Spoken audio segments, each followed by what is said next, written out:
what was your first and second sober Christmases like? The first one, I was still living in sober living. At the time, I was in a halfway house. And it's so crazy because I went to my sponsor's house for Christmas. She invited Mikey and I. My mom had this boyfriend. He seemed pretty normal at first, but it turned out that he had like some personality disorder, and if he wasn't like on his medication, they got into this fight and he like pushed her down the stairs. She almost broke her arm and they broke up. He broke back into our house on Christmas and he stole all the underwear out of her drawer, took all the Christmas presents from under the tree. I don't know what was said, but my brother like got drunk and my stepfather had said something to my brother, and my brother literally punched this guy, this like 50-year-old guy who had cancer. He was like literally like, he was like 6'2", but he was like maybe 200 pounds soaking wet. Like this guy was like ravaged by cancer. He had survived. My brother just like laid him out on New Year's Eve at his own house. We're back with the great Kimber King of the Safe Spot Hotline. Welcome back, Kimber. Hi, Dave. How are you? Right now, I mean, it's day by day, but right now I'm pretty good. Excellent. Happy to be here. Nice. And what was I going to ask you? So the This American Life, of course, ran your first show, The Call, sometime last year, and they reran it just now. Has there been an impact on your life? We've gotten a ton of applicants from all over the country, people wanting to get involved and work at the hotline, which has been awesome because they gave like a small shout out at the end to Safe Spot. So it was cool that people actually found us. And obviously this story kind of like centers around never use alone and everything. So, and I answered the phone for a few people that called just to call and tell us that they heard the episode and that they were so moved. And then, so I got to talk to them. So that was like a cool moment for me. Definitely. When my dad talked all that shit about Safe Spot, you never retorted on the show. What's your retort to my dad's claim that you can call Safe Spot and still OD and die? I mean, it's true. We're not guaranteeing anybody's life, but we've never had it fail. And I think that speaks for itself. And if you're calling us because you're using alone, obviously you're not wanting to die. And we're going to do everything in our power to like make sure you don't. So it's never failed. You've never sent someone there and been there too late. No, never. Right. I mean, knock on wood. I hate saying things in absolutes like that, but yeah, everything is good. Let's hope my dad is listening to that. You hear, Kimber? Nobody fucking showed up too late. And it's worth, listen, if you're using a gesture of trying to live and connect is better than being like, fuck it, maybe I'll die, right? Mm-hmm. It's a gesture. Mm-hmm. And plus, I love Alan. Like, anything he says, like, I can't really get upset with him in that voice he has. He's just got a very sweet voice. Yeah, I have to say, I'm not a big, like... You're an Alan hater. No, I'm the biggest Alan fan there is. But I'm not a big, like, top 10 moments of Dopey kind of person. But for me, this year, probably the number one moment of Dopey is when I asked my dad if he remembers making crack at Grandma Pearl's house and on Shabbos, and you believed it. And him, like, that was my favorite moment of the year. Maybe it's definitely top 10 all-time Dopey moments. It didn't seem like out of the realm of possibility for me. No, in your life, it's like that's what happens. On Shabbos, everybody's cooking crack and fucking getting down. But my dad, I don't think my dad, on the last episode, my dad confessed that he's never even smoked weed. Wow. What he used to say he did smoke weed, but now he's clarified and said he was in a room where a lot of people were smoking weed. And he's like worked in as a professor for a long time, like been like entrenched in that culture. So that's like very shocking to hear. Like, he's not. The culture he comes from is like New York City Board of Ed. Like, he has an adjunct professorship at FIT where he's not in the culture. He's not hanging out with like guys in corduroy blazers smoking pipes and talking about Kundalini yoga and shit. He's like, he's not in that culture. He's never been in an opium den. He's never been in an opium den. He's never put LSD in his eyes. Although he's been reading about this new end of life therapy with ketamine, psilocybin tea for people who are about to die. Doesn't that sound good? That sounds amazing. My one thing that I hold on to is that if I live till 80, I'm gonna start smoking crack again. Like, that's my one thing I still hold on to. So I would love that to end my life. You and me have a lot in common, I think. The thing that I used to hold on to was, when I was using, I would say if I make it to 60 or have $60 million, I can do heroin again. That was my thing. And now I'm 50 and I have $59 million. So I'm really close to getting back to my relapse target date. I think I smoked crack like twice and it like made me feel like this. Yeah, it didn't do anything to me. They say that if you do stimulants and it just makes you normal, that you actually have like ADHD. Would it surprise you if I had ADHD? No, not at all. So you and I were talking, and actually we were kind of just in the world, and you called me and said, I'm bugged out, Dave. And I said, you need to confess this thing because this is the Christmas episode. Mm-hmm. How is, you see, this is the last second. I had two plans. One plan was to make my Dopes of Christmas Past episode, which seems like is what's happening. And the other plan was to play an interview and whatever. Now we're doing the Dopes of Christmas Past episode because you came through. And how does Christmas time affect you? What is this, your first year, second year sober? It's my second year sober. It's my second Christmas sober, or third Christmas sober. All right. So talk about like, how does Christmas time hit you? And what was your first and second sober Christmases like? The first one, I was still living in sober living. At the time I was in a halfway house. And it's so crazy because I went to my sponsor's house for Christmas. She invited Mikey and I, and she had like all her grandkids there. She was 65. And I was like, oh my God, like I love kids. I was like, I want a baby. I was pregnant and I didn't know. I found out like a couple weeks later. So I was pregnant when I said that. So the first Christmas was easy. I didn't have like any skin in the game. I'm living in sober living. There's no like, I'm not going to see any family. Either way, I don't want to see anybody. It was nice. It was kind of like free because I could kind of start over and like make the holiday whatever I wanted it to be.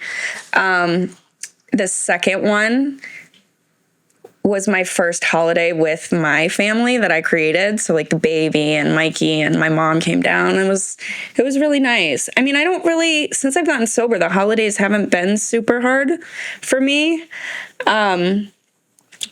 Because I like removed myself so far away from all of like the triggering stuff in my life those 2 years. So it was kind of just, I felt free to do whatever and feel however I wanted to. But this has been the hardest year since like getting sober. Like these past couple months have been harder than even I feel like getting sober was. When I came to New York and did that episode with you, my mom that day found out that she had cancer and everything. And she was moved in with me at that point, a month already. She moved in to help with the baby, so I didn't have to put her in daycare. And then I ended up having to take care of my mother this year. So it kind of, things happen for a reason. She wouldn't have been able to be on her own at that point. But all of those like character defects that I moved away and worked on for 2 years and thought I was making all this progress on, the codependency stuff, like that all that stuff is like come back, having my mom in the house and like having her sick. I'm sometimes resentful of her because like I feel, I don't know, there's just a lot. What is the codependency looking like? I think my mom and I, seeing it with sober eyes, I think we've had like a very codependent relationship my whole life. And just the way we interact, like I noticed like she'll say things that in the past, like she would like put like a bug in my ear and then I would just like run with that because like whatever she thought, like I what she thought mattered over anything else. And I'd be like second guessing everything. And now I like see her do it and I can just like walk away and be like, oh, that's like manipulation right there. And not like fall into the trap. But she's just, we've become very dependent on each other with her being here. Like her family isn't close and she's sick, and I've become like her 24-hour caretaker and all this stuff. So plus you have a baby, you run Safe Spot, you're in school. Have you been able to take care of her? Not to the best of my ability. When she first had the biopsy and everything, I was literally like taking her out of bed and showering her, all that stuff. And then during radiation and everything, she's been mobile. She's been able to get up and clean, and, you know, she bathes on her own and all that stuff. But since the radiation, her immune system is shot. So she's had pneumonia. She's got pneumonia right now.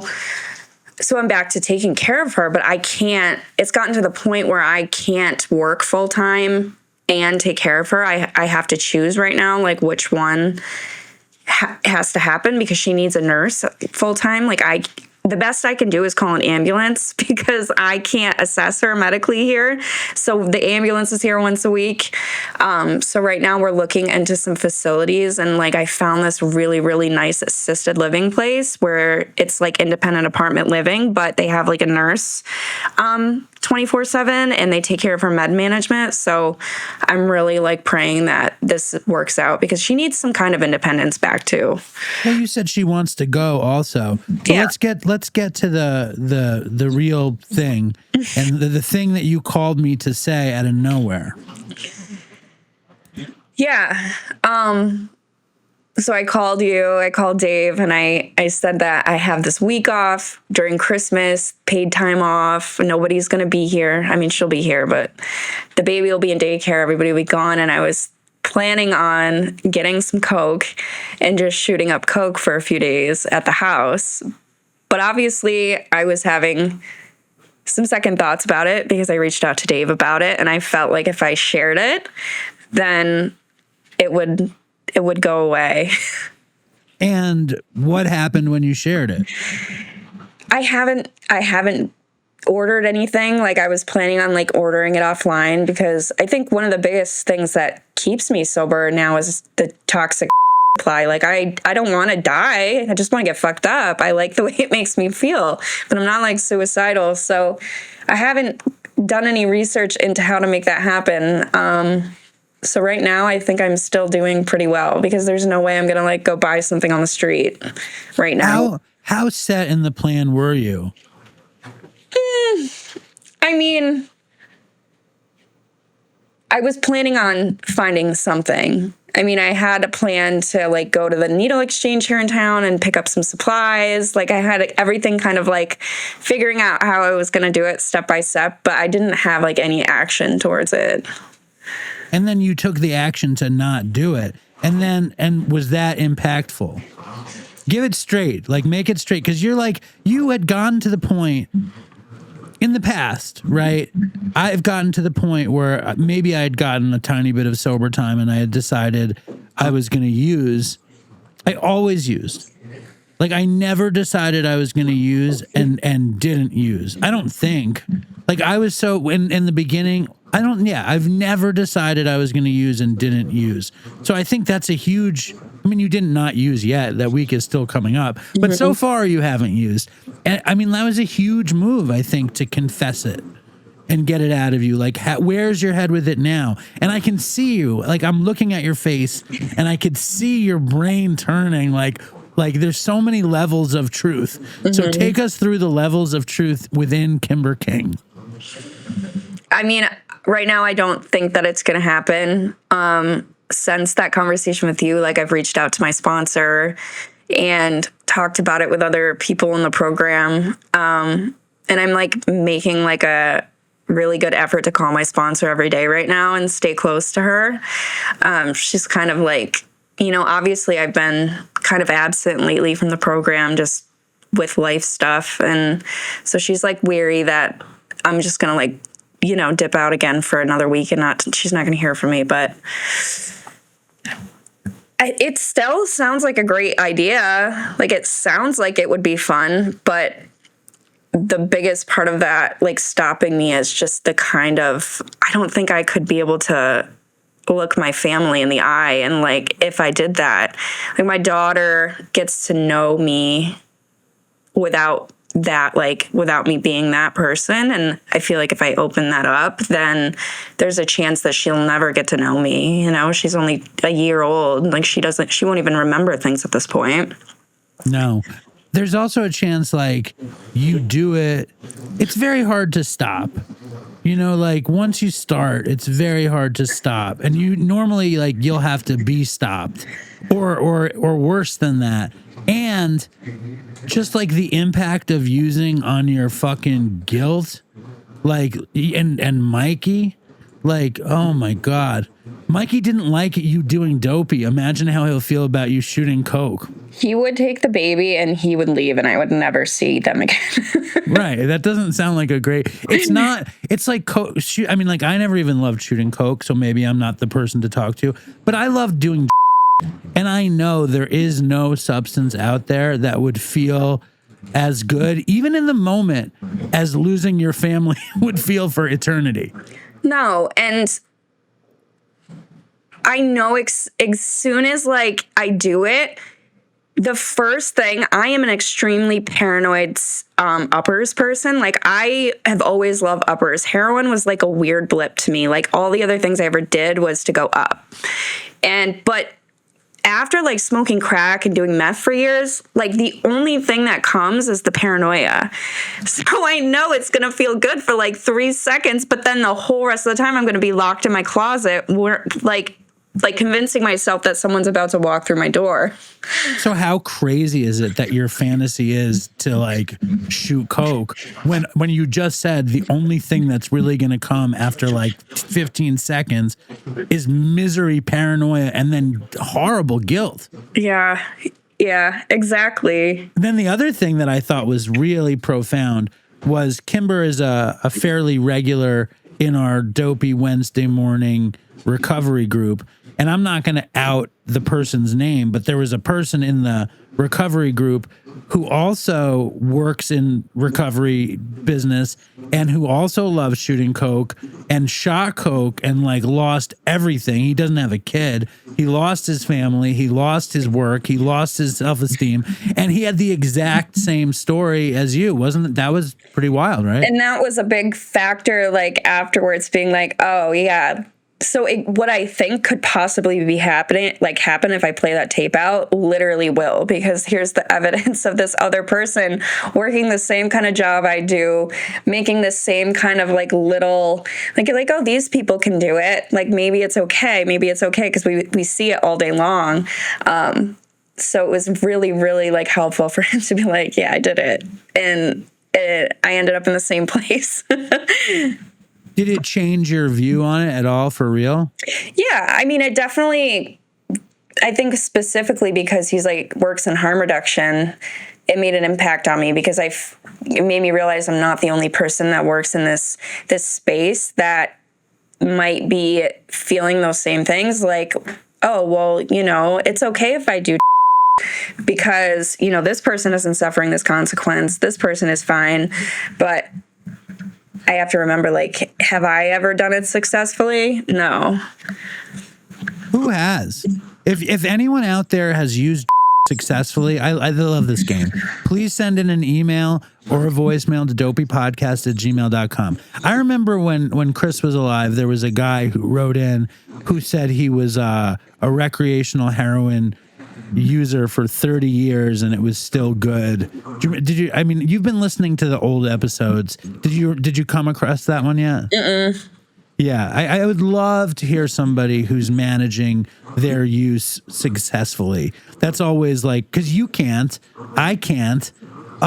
Well, that's why I found that last week's episode, the kratom episode, so intriguing because he, like, managed for 9 years to, like, stay on kratom and weed. His family, his partner was on board, knew what he was doing. Like, he was very honest about everything and, like, was able to stay level for that long like that. Like, I know his use got like scaled up at one point, but then he like maintained for 9 years. That's a long time without losing everything. He didn't lose everything, but he has a much more flexible world, you know, of taking. Like, he smokes weed, he takes psychedelics, he takes ecstasy, you know, he drinks. He's not like a proper alcoholic in recovery. You know, he does all those things here and there. So it's not just like I'm on kratom and I'm not doing anything else. And that's the question. Like, were you like, maybe I should do kratom instead of shoot coke? No, like that's like I said, like downers have never been my favorite thing to go. But they say that kratom is like a stimulant before it's a fucking downer. They say it does both. You never did kratom? No, I never even heard of it until like I got into the world of like AA, and all the guys in the sober livings and stuff were like finding all these loopholes. Yeah. Yeah. They were selling like steroids, kratom, and like so Mountainside would take them to Mexico, right? And they were going to Mexico on these trips, buying Viagra at the pharmacies down there, and then coming back and selling it to all the guys in the area. That's the criminal, but that's why people who do stuff like that aren't necessarily getting sober. You know what I mean? Like, a lot of people go through program and most people go through program and don't get sober. And I would imagine if you go through program and you go on some spiritual quest to Mexico to get well, and you buy a bunch of Viagra to bring home and sell, and probably most of those guys don't get sober that time. You think they do? No, I don't. The person that was doing it, he relapsed a lot after. I don't know if he's questionable now, but you don't know what's up with that guy. I just realized we never played that email or voicemail from your boyfriend, from your ex. Yeah. That one got filed away. I have a question, but first I want to read you this email I just got. It's pretty crazy. Are you ready? Yeah. All right. Hey, Dave. I am still chronologically listening to the show, and I'm on episode 409 today. I really loved this episode's voice note from Tyler about being on crystal and blowing a stranger and then bounced with his phone. I've gotten so many painful identification belly laughs. I should have abs by now, but I don't. I sent my first voice note in August 2023 and wonder if I may end up hearing myself tell old dopey stories of mine, which there were plenty. Who knows? I am still committed to not jumping ahead and getting current, even with the world's current themes. You mentioned your NyQuil situation now and again, and today it reminded me of how I used to take 2 NyQuil capsules and 1 DayQuil to get tattooed as for 8 hours at a time. It really blew me away the first time. It was suggested to me as I was already a few years sober. Looking back, it was not a very sober idea, and I nearly passed out getting up off the table completely plastered. I would then take the bus home across Vancouver with sunglasses on, bleeding profusely, hoping I didn't run into any friends. It felt like I had just stayed up for 3 days on acid, which I know that feeling all too well. By the end of subjecting my body to many of these 8-hour sessions plastered on speedballs of sorts, my tolerance was way up there like a good junkie. I was slugging directly from the bottles, telling myself it was like going for surgery without anesthetics. When we were kids in the early 90s, heroin was a classic go-to for pain relief, and even crystal of all things to get tattooed for long sessions. Do you think he's actually talking about getting tattooed? Yeah. Okay. Yeah. This was because the machines and techniques were not what they have become today. What can be tattooed now in a day and heal up well is unbelievable. People can sit a lot longer. I was also bitten by the tattooing bug back then and vied to one day also tattoo. This eventually became so after a few more years sober and friends pushing me out of my fear kindly. I got sober October 3rd, 2002. And 10 years later, finally dove into the rooms, got a sponsor, and did what was suggested. I had bottomed out dry as fuck without a program or community, then living in New York City. The years since then with dedicated recoveries and spiritual practices have given me everything. In a week, I plan to have a 22-year chip in my hand. It's been a trip from one fellowship to the next, digging in deeper. Thanks again, Dave, for all you do. I will be back in your fair city for a few days in early November. Stay strong, Dopey Nation. Toodles for Chris, Brody. What do you think about that? Do you consider that a relapse? What, the NyQuil, Dayquil? Yeah. Well, you know, I have to be honest. Like, I took NyQuil to sleep last night. Is that, I mean, like, I was talking to my sponsor today, and he said, well, as long as you don't take NyQuil during the day, it's not a relapse. Well, that's the thing. I think it's very situational. Like, you're not taking it to sleep or because you're sick. I think that might be a relapse. What, me or this guy? No, this guy. Oh, this guy's actually a girl. Brody. It's a girl. Her pronouns were she and her. Oh, okay. Did you hear the Brandy Ledford episode? Yeah.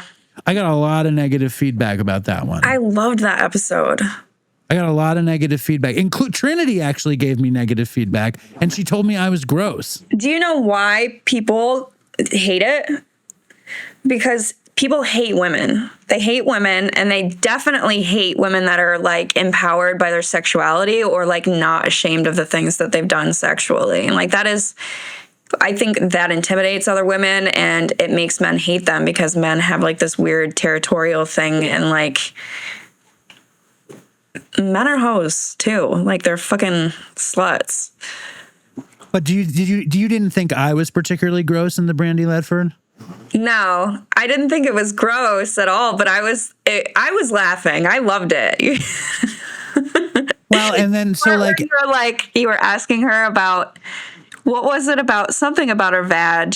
Well, like, she had her vagina naked, like photographed, like her vagina, like well lit and photographed. And I figured, like, how often are you going to meet somebody who's like very famous for having their vagina photographed? And how do you not ask them about that? I don't know. No, I think it was a great episode. It didn't make me uncomfortable at all. And she didn't seem uncomfortable. She seems she had her shit spread open and she was Penthouse, right? Yeah, Penthouse Pet of the Year in 92. That's like full frontal nudity. So, you know, obviously she's used to stuff like that. And I thought it was amazing how open she was about like all the, like her meth-induced like sex parties and stuff. I thought it was great. She's just being honest. Like every dude I know, like once they do meth, they're gay immediately. That's awesome. Meth makes you gay. It literally does. That's the hot take. I did meth for like 2 weeks and I didn't get gay. You didn't even a little bit? Well, I'm always a little bit gay, but no, I didn't get really gay. I didn't do anything any very gay. You're up for like a week bender with your buddy and they like just start looking really good. No, I was with Todd and he never looked good to me like that. He never assumed any sort of good looking stature during that period. But I also went right back to heroin immediately. Like within the week, I was getting heroin, and then I was diluting the meth in the heroin. This is Steve McKittrick from Canada. You ready? Mm-hmm. Hey, Dave. How's it going? It's too long. We're not playing that shit. Hold on. Let's try this one. This is Lou from Germany. Hey, Dave. This is Lou, Brazilian dude stranded in Germany. Sending a voice note just to send an update. I appreciate the show so much, but somehow, for some reason, it was hitting in a weird place. I'm not sober, still handling with how I use weed to cope with life. And I find it odd that there's not a lot of voice memos of using people, but then I notice how hard it is to be open about it when you're still using, because it just feels like if you're open about the ugly moments, it just feels like we're vulnerable, so vulnerable to go there again. But then again, I just watched yesterday a film called Fish Tank, and it was a punch of a film that shows a bit of a struggling girl in the UK, and it made me see a bit of some friends in that film in a new way, and it made me realize that voices are just necessary. So yeah, here's mine in the crowd. I ended up staying. Yeah, I ended up staying a bit away of Dopey because it just hit in a weird place. But I returned to the early hundreds, that dark phase when some of our favorites were lost, and well, it was hard, but it was beautiful to see how you handled it.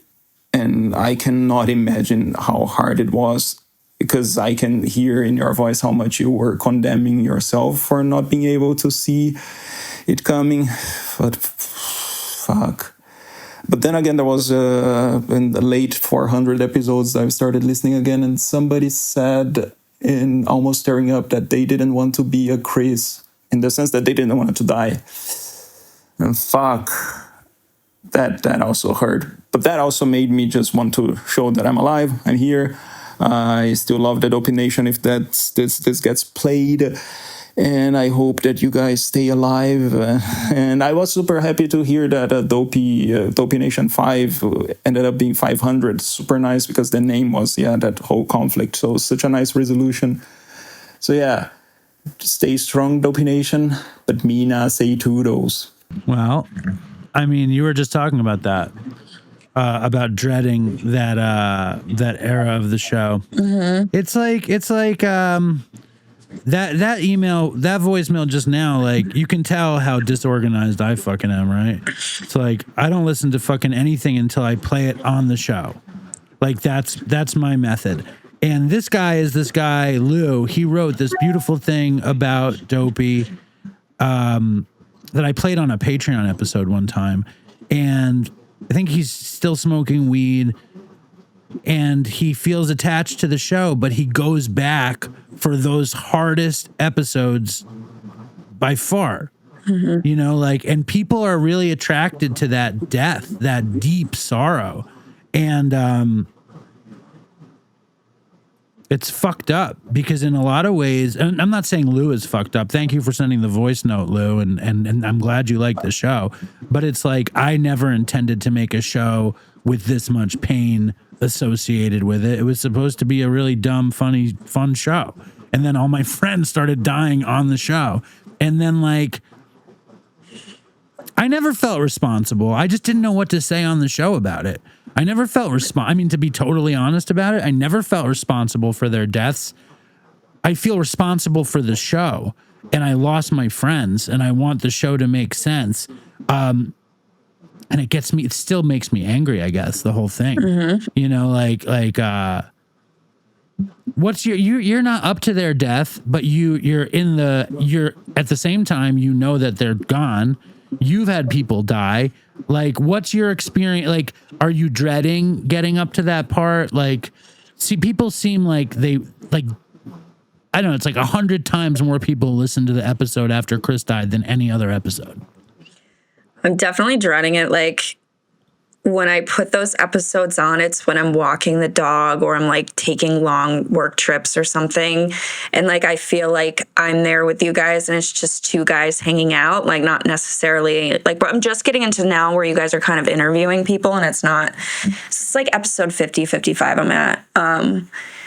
And there's something so comforting about hearing you guys go back and forth and picking at each other and like knowing like sort of kind of like the circles that you guys met in at Mountainside, like feels like I'm kind of just a part of it because I get to be there and like witness it.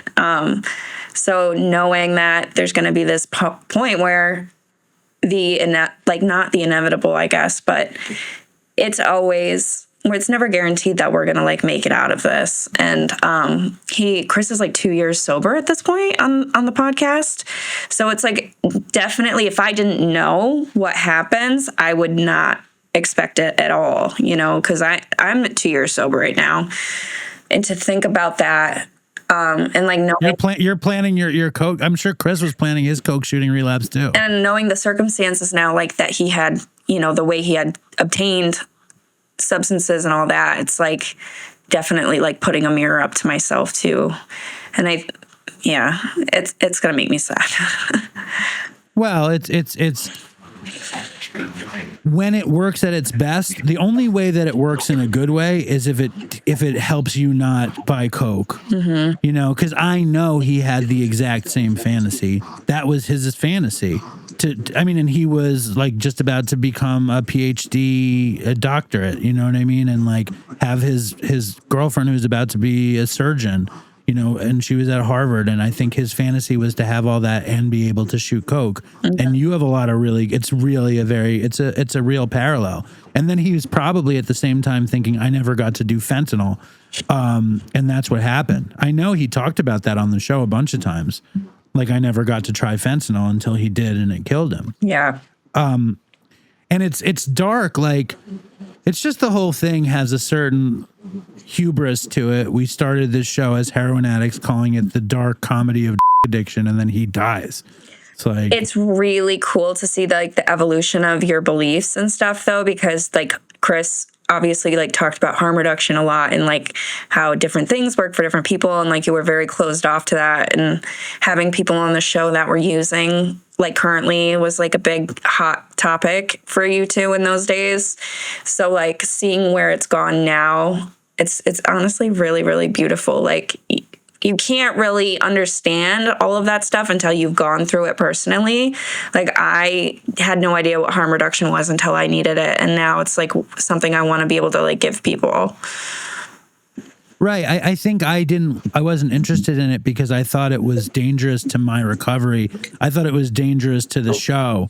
I thought it was dangerous to the listeners. I thought it was dangerous to me. I didn't know how to carry a show with somebody using in it. And I'm still not 100% sure about it. But I think the reason that I'm way more open to everything now is because I'm so much more secure in my recovery. Yeah. Like, I don't feel like, oh my God, if this person's using, I'm going to want to use. And I also feel very much like I have a voice that I'm comfortable being sober now, but it took me a long time. Like I wasn't in those first 50 episodes. Do I seem comfortable being sober? Probably not. Honestly, I mean, you do it because you only have, you had way less time than Chris at that point, right? You had like a year or something. I mean, when we started, I had 4.5 months. Yeah. No, I think it was to start a podcast about dirty stories at 4 months sober is like, I'm sure everyone in your life was like, what the fuck are you doing? Nobody knew what a podcast was. And I don't think I told anybody. Like, that was the difference between me and Chris. I tried to like get like magazines to write about us, but I didn't tell any of my friends because none of them want to hear my stories, you know, the things that I did. Like, they're too crazy for my friends and my family and my work people. Now, I want to bring it back. Yes, I asked you to talk about sober Christmases, but you're a horrible addict. I'm sure you have a good dopey Christmas story. I've been thinking about it. I mean, all of the Christmas stories that I have that are like, they're all just so dark.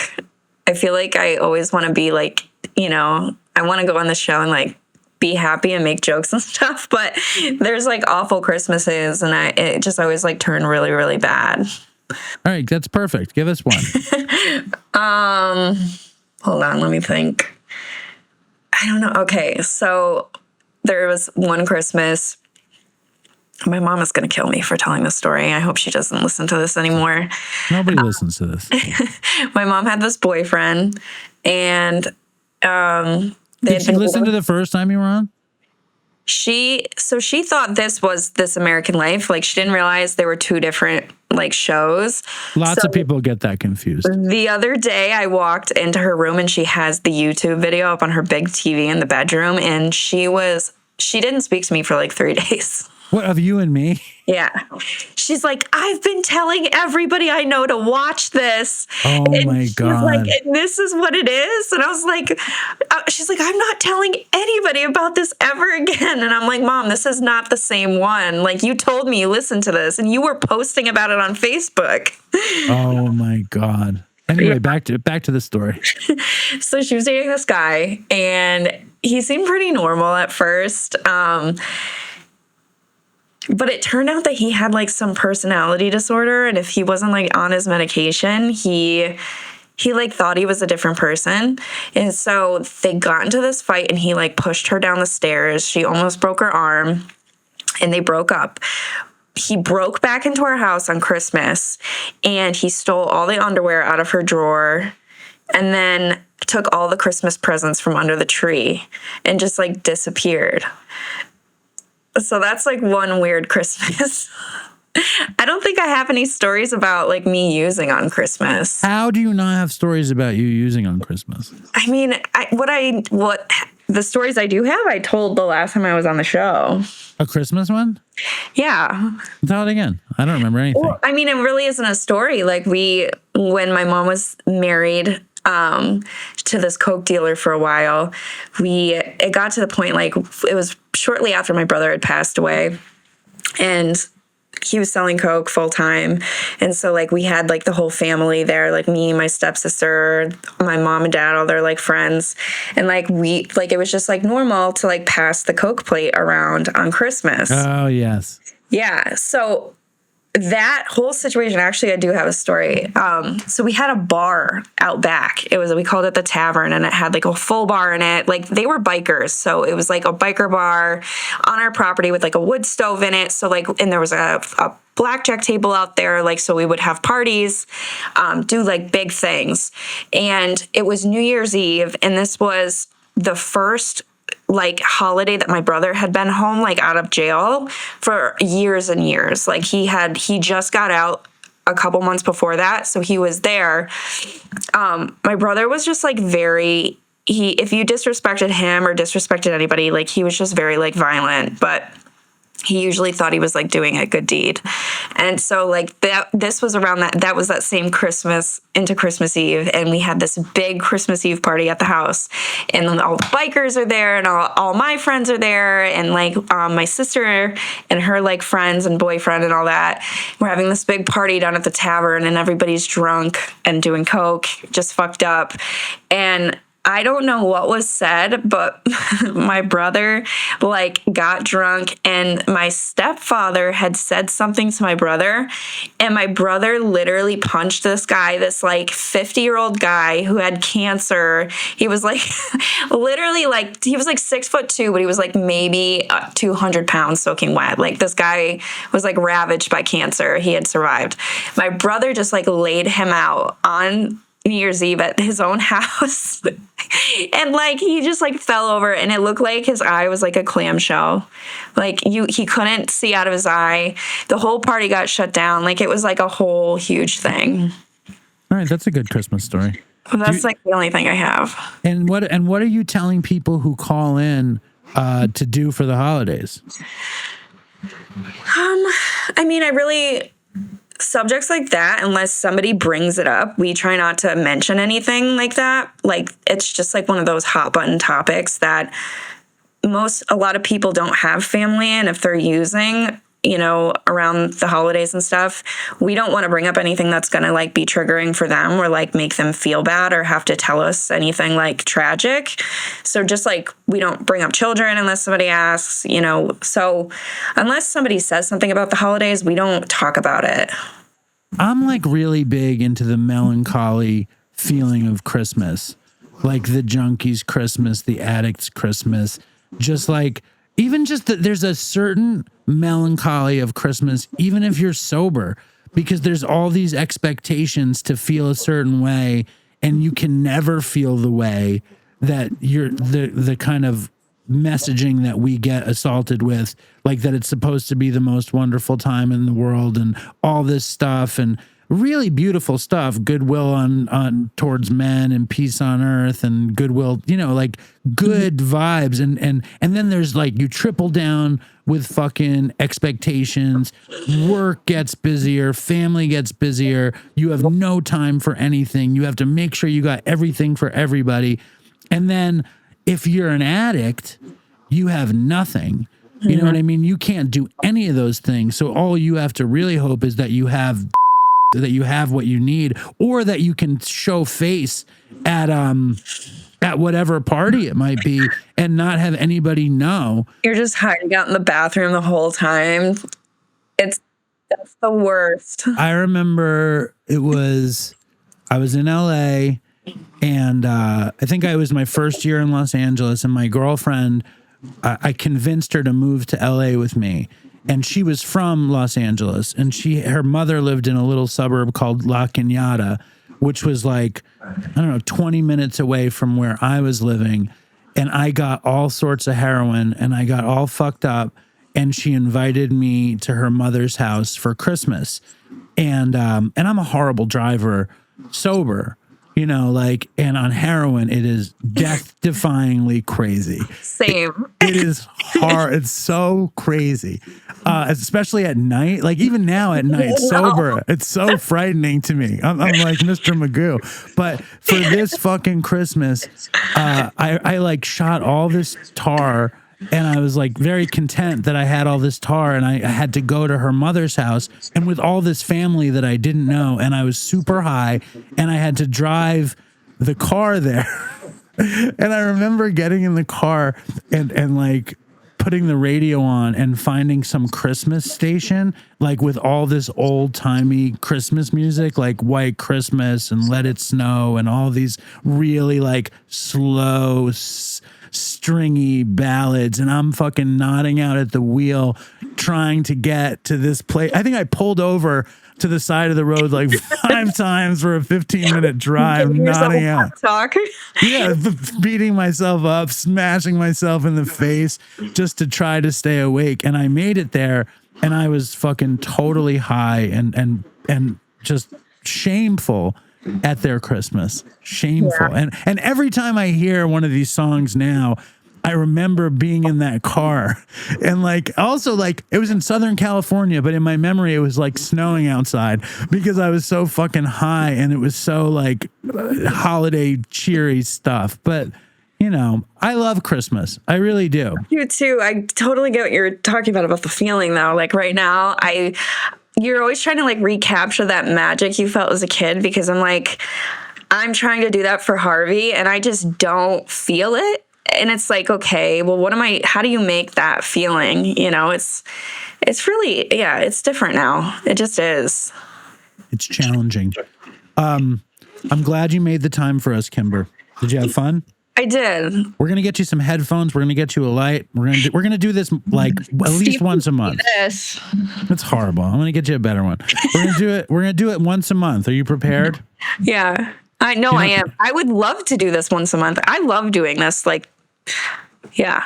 Do you like my office? I decorated it since the last time you saw it. Doesn't it look great? Last time I thought you were in your kitchen. I might have been. Yeah, I think you were in your kitchen last time. Yeah, it looks great. I love the mushrooms. Yeah. Are you getting ready for your mushroom tea ceremony? What year do you start taking psychedelics? I thought that I would want to do them again, but the thought of everything, I know now that I'm way more self-aware, I think it would be a nightmare, because I would just be sitting there picking apart every decision I've made on psychedelics. I don't think I would be mentally stable enough for them anymore. Before, I would just do them recklessly and not give a fuck what kind of situation I was in. Now I'm I think it would be terrible. But crack, 80. What is that called in AA when you hold on to something? What do they call that? Reservation. Reservation. I have a crack reservation for one in the year 2060. What year will you be 80? How old are you? 33. So 33. So that's 67 years from now. So that's, I don't know, 2090. Something like that. 2091. Is that possible? Yeah, no, I think that's right. I was born in 91. That would be 100 years. 91. You were born in 1991? Yeah. So then it would be 2071. All right. Holding out for 2071. Do you think there's a lot of 80-year-olds out there smoking crack right now? I think sometimes. I've ran into some really old crackheads out there in the streets.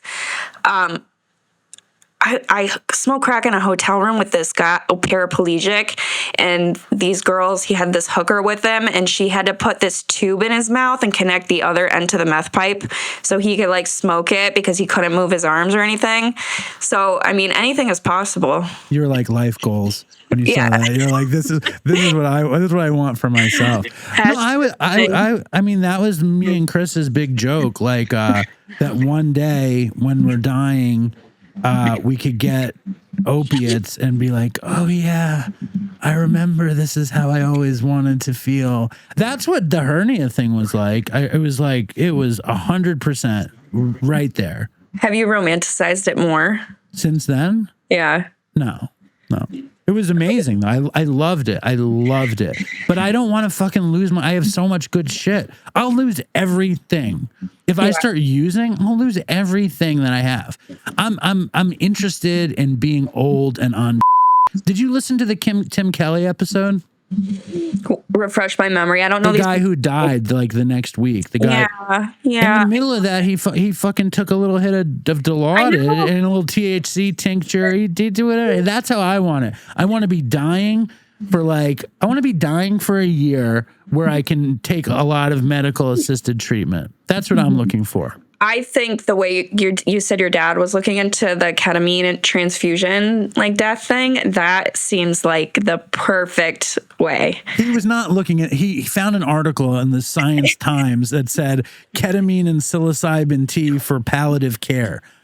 But it's with mushrooms. It's like mushrooms and ketamine. It sounds good to me. I wonder if I could do it for my mom. That's what they consider her in now, is palliative care, because she like still has cancer, but they can't do anything else for it. Does she still use? She's using her like medications. What does she get? She gets liquid Dilaudid and she gets liquid lorazepam. So I think those are K-pens, maybe. I don't know. Yeah. That sounds good. I would like that. I would like a double dose. Yeah, she has a G tube, so she just puts it in her tube, and I'm like, does that feel like shooting up? And she's like, well, I've never done that, so I have no idea. Yeah, you got to get her out of the house, I think. It's amazing that you have all these fucking crazy in your house, and you're like, all I want to do is order Coke on the dark web.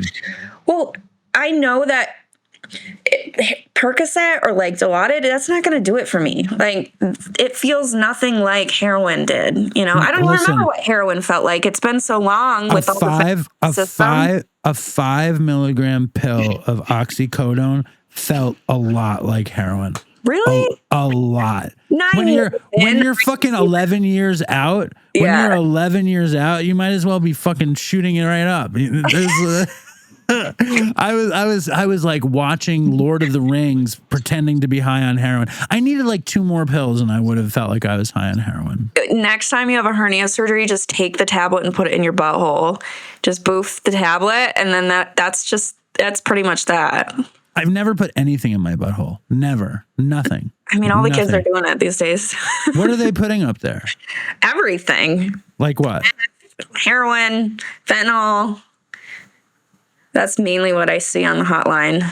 Listen, I want to make it clear. I love my recovery time.